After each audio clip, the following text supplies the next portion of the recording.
My dear viewers, welcome to my channel and easy step to English grammar. And tonight's topic of discussion is a beautiful paragraph, a very beautiful paragraph, a unique paragraph, that is friendship. And you know that when you are going to develop some points into a full paragraph, you will have to give an introduction, then body part, advantages and disadvantages, and then concluding part. All the students are being advised to follow this method.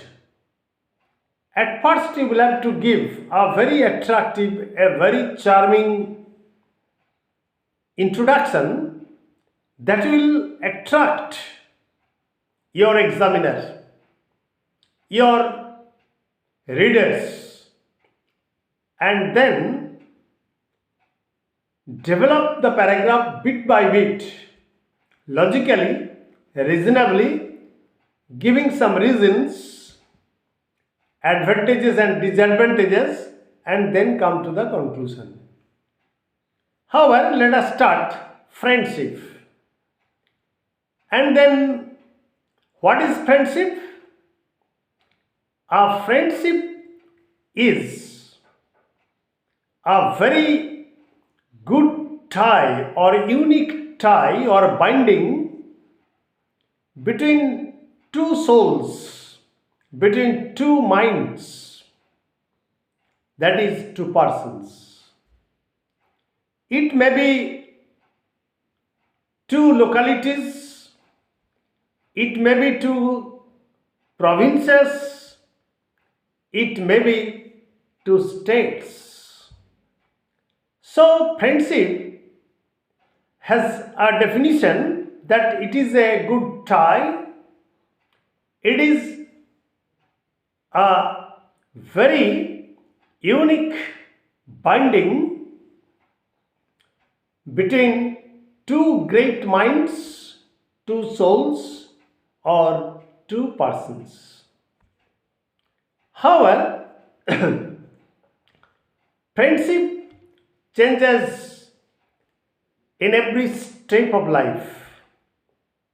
For example, when a student reads in a school, he has many friends because they are very innocent, they are children, and this innocent friendship, this innocence, this simplicity of mind make two children good friends because they have no materialistic thought, because they have no earthly thoughts, they are above any kind of materialistic object. So, it is a pure friendship because there is no demand between this friendship. And as the students gradually grow up, you see that the two children, when they grow up, when they go to a higher school or a college, there is a demand between the two students, between the two persons. There is selfishness. Without selfishness, there cannot be two friends. Because when they grow up, they are going further and further from God, from innocence, from simplicity. And this sort of friendship entirely depends upon narrow selfishness and some kind of demand. For example, a friendship may develop between two persons like father and son, like mother and son, like mother and daughter, like father and daughter, etc. Friendship may grow between these two persons.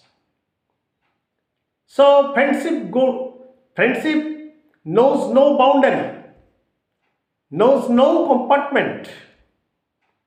And you know that friendship grows up at home. And there is a proverb that charity begins at home.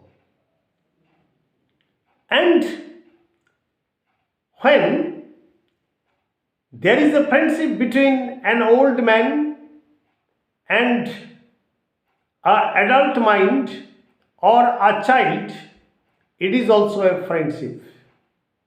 Because two unequal minds may be also friends.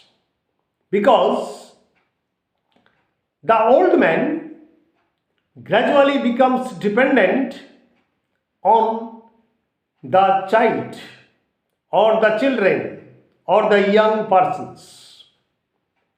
And at this point of life, there may be a friendship.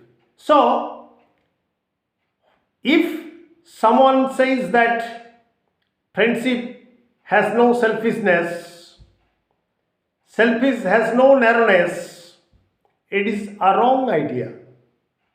For example, I am stating that a husband and a wife, they are also two creatures, and at the first stage of life, there is no friendship between them because there is demand, because there is a physical urge between them.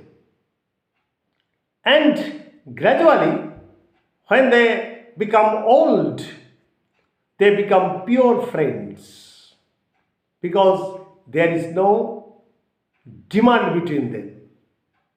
But friendship started at the beginning with selfishness, with narrowness, with physical urge, with mental urge. It started and gradually it disappears. And there is a time when there is no demand, when there is no want between them. There is a proverb or a saying in Sanskrit, Utsave chaiva vasanei cha durvikhe rashtra viplave sasane jo tishtati sabandhavu. So, a friend in need is friend indeed.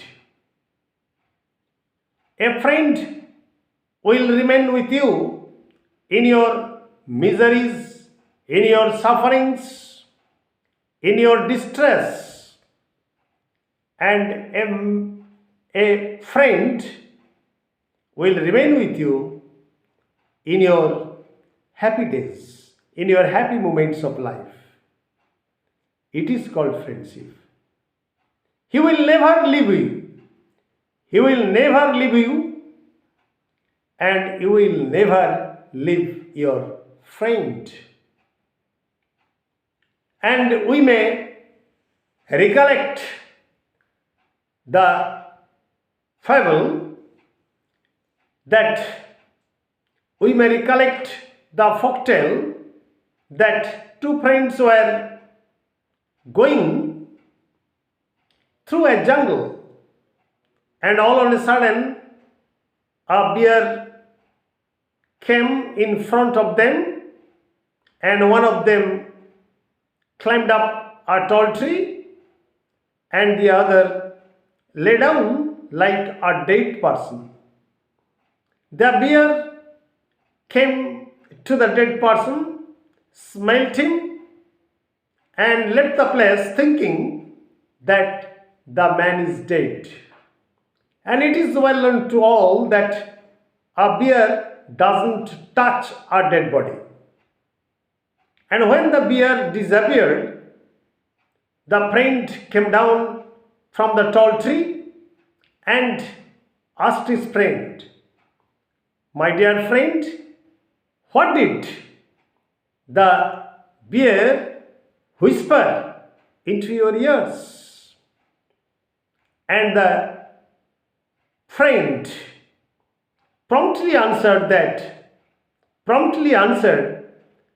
"Don't believe a friend who leaves his friend in danger." And this is an eternal story. This is a universal story, and this is called friendship.